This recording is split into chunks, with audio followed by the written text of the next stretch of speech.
Et ce matin, on va s'intéresser à un secteur en crise. Nous sommes avec le président de la FCBTP, la Fédération calédonienne du bâtiment et des travaux publics. Bonjour Benoît Meunier. Bonjour Nicolas. Merci d'être avec nous. Alors en fin d'année dernière, en novembre précisément, vous aviez tiré la sonnette d'alarme en expliquant qu'aucun chantier de reconstruction n'avait été lancé et que c'était vital pour vos entreprises, que ça aille vite. 2 mois après, on en est où ? Alors effectivement, depuis la conférence de presse de novembre 2024, lors de laquelle les représentants de la FCBTP réclamaient des actions concrètes pour relancer le secteur de la construction, la situation ne cesse de se dégrader. Aujourd'hui, nous n'avons toujours que des annonces de financement pour la reconstruction, mais les appels d'offres n'ont toujours pas été lancés. Nous manquons de visibilité sur les projets publics financés par l'État, et pour 2025, les perspectives sont plus qu'incertaines. Alors, manque de visibilité, vous disiez, il y a beaucoup d'annonces finalement et rien de concret sur le terrain. Vous disiez même que finalement l'argent qui était annoncé par l'État, vous ne le voyez pas dans les entreprises, ça ruisselait pas jusqu'au monde économique ? Non, pas du tout. Alors, les chiffres, c'est confirmé par les chiffres qui sont alarmants, hein. On a fait un récent sondage auprès de nos adhérents. Il y a 3/4 des entreprises qui ont perdu plus de 30% de leur chiffre d'affaires en 2024. 40% des entreprises, au 1er janvier, ont qu'un mois de visibilité. Et 3/4 des entreprises prévoient de réduire de 40% leur personnel. Donc effectivement, on n'a aucune visibilité. Les chantiers publics de reconstruction comme les écoles ou les bâtiments publics qui devaient démarrer, on n'a toujours rien, pas d'argent qui est arrivé. Et là aussi, vous subissez de plein fouet notamment la censure du gouvernement de Michel Barnier, puisque ça a retardé l'examen de ce projet de loi de finances. Et on voit là aussi que c'est toujours compliqué en métropole.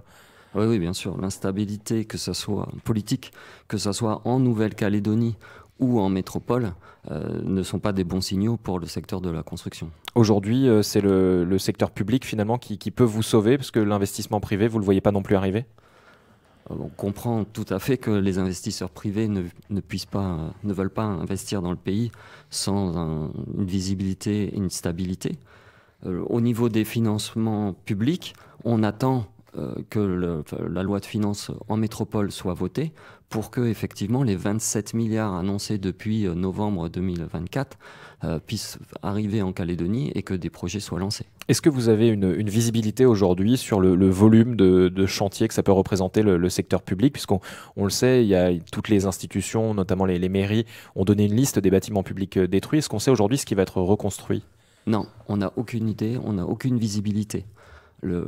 Effectivement, la liste des bâtiments à reconstruire a été fournie le 17 novembre par les collectivités, mais elles n'ont pas de retour, hein. On a eu une réunion avec l'Association française des maires pour leur demander si eux, ils avaient cette liste financée par l'État. Ils n'en ont pas, et on a demandé plusieurs rendez-vous au SARIA et aux différentes collectivités pour savoir si elles avaient des retours. Auparavant, il y avait la mission reconstruction qui était à pied d'œuvre. On le sait, il y a eu beaucoup de réunions quasiment au lendemain de ces violences insurrectionnelles. Est-ce qu'aujourd'hui, vous avez un interlocuteur au niveau de l'État pour discuter de tous ces sujets ? Alors, c'est toute la difficulté. Il y a déjà eu 2 interlocuteurs différents l'année dernière. Là, on se rend compte qu'avec la chute, le nouveau gouvernement de M. Bayrou, il va y avoir un nouveau interlocuteur. Alors, il y a un point positif, c'est que nos réunions hebdomadaires reprennent à partir du mois de février. Mais ça va être un nouvel interlocuteur et il va falloir refaire tout le travail de sensibilisation et d'explication auprès de cet nouvel interlocuteur. Alors, on parle beaucoup des discussions qui doivent s'ouvrir à Paris, discussions évidemment sur l'avenir institutionnel. On sait qu'il y a aussi un volet économique avec Bercy. Les interlocuteurs et les responsables politiques vont pouvoir rencontrer les ministres à Bercy. Est-ce que vous leur avez fait passer des messages ? Est-ce qu'il y a des points sur lesquels vous êtes extrêmement vigilants ? Alors oui, le message, on les a passés, hein. C'était le but de la conférence de presse de novembre 2024, hein. C'était de lancer absolument rapidement les chantiers publics de reconstruction. C'est la seule chose qui peut sauver notre secteur.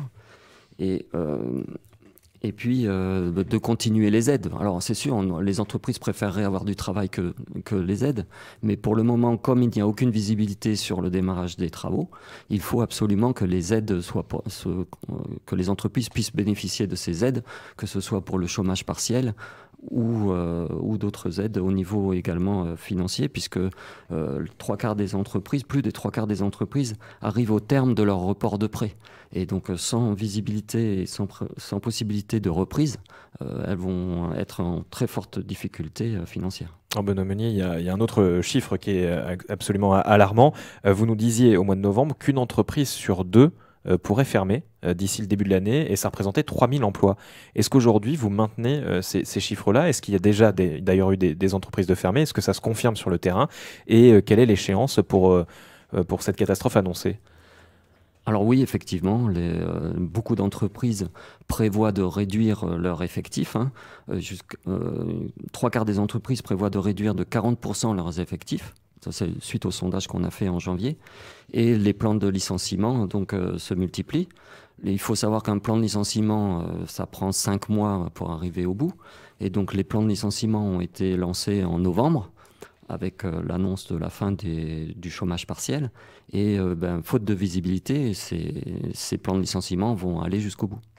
Et donc, il y a bien, oui, des entreprises qui vont fermer, et beaucoup d'entreprises vont diminuer drastiquement leur personnel, avec les difficultés qu'on connaît, que le chômage partiel, enfin le chômage total connaît.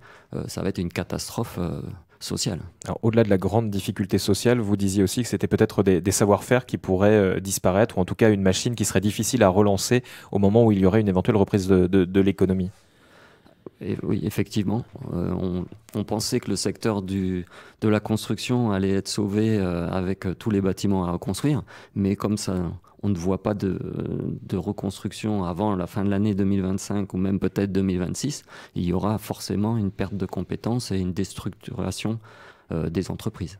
Alors, au-delà de la reconstruction, il y a d'abord la déconstruction, la démolition. Certaines entreprises arrivent tout de même à trouver des marchés. On sait que ça a bien avancé sur certains secteurs, notamment cette déconstruction des bâtiments qui ont été détruits en mai. Oui, alors on peut le constater que la déconstruction a commencé timidement, et là ça semblerait s'accélérer un petit peu, surtout avec les menaces de la période cyclonique. Voilà, mais ça ne va pas sauver tout le secteur. Ça donne du travail à certaines entreprises spécialisées. Il faut avoir des gros engins et puis bien maîtriser la méthode de construction, déconstruction, démolition, parce que ça représente des difficultés en termes de sécurité. Aujourd'hui, toutes les entreprises ne peuvent pas avoir accès à ces appels d'offres? Non, oui, il faut avoir prouver des compétences, et puis il y a toute une charte sur le traitement des déchets qui doit être signée, etc. Et il y a un certain nombre de formations. Vous enviez d'ailleurs la promotion notamment sur votre page Facebook, des formations pour les entreprises qui aimeraient éventuellement trouver des chantiers dans ce secteur. Oui, effectivement. Il y a eu l'AFBTP a monté une formation pour assurer que les personnels travaillent bien en sécurité et connaissent bien les règles au niveau du traitement des déchets. Alors même si on en a parlé tout au long de cet entretien, Benoît Meunier, qu'est-ce que vous demandez aujourd'hui à l'État? C'est de la visibilité? Oui, avant tout, c'est de la visibilité. On a eu beaucoup d'annonces, mais comme on l'avait demandé en novembre, les annonces, ça ne suffit pas. Il faut que maintenant, il y ait du concret. Donc, on demande que la loi de finances métropolitaine soit votée pour qu'il y ait effectivement les 27 milliards qui arrivent jusqu'en Nouvelle-Calédonie. Et puis à ce moment-là, les études pourront commencer pour la reconstruction des bâtiments publics. Et donc, ça va prendre 6 mois. Il n'y aura pas de reconstruction avant 9 mois minimum. Oui, il y a tout un processus. C'est pas parce que l'argent arrive qu'on connaît la taille du chantier ou le nombre de bâtiments à reconstruire que ça va repartir tout de suite. Oui, donc là, les collectivités ont envoyé la liste des bâtiments qu'ils souhaitaient reconstruire à l'État en novembre. Et maintenant, on attend la confirmation de l'État de ce qu'ils vont financer pour la reconstruction. Et après, c'est un processus d'appel d'offres qui peut prendre du temps. Exactement, oui. Après, ce sont les bureaux d'études et les maîtrises d'œuvre qui vont travailler sur les différents dossiers. Donc, ça prendra 3 mois environ, déposer les permis. Et puis, pendant ce temps-là, il y aura les appels d'offres. Les entreprises seront consultées. Et puis ensuite, seulement la reconstruction pourra démarrer. On sait qu'il y a une volonté tout de même d'accélérer tous ces processus pour pouvoir reconstruire plus vite. Est-ce que c'est quelque chose qui vous rassure, ou est-ce que vous êtes quand même inquiet de ce délai? On est très inquiet des délais. On ne voit pas de signe positif d'accélération. Au contraire, tout ce qu'on avait annoncé qui risquait de se passer se passe actuellement.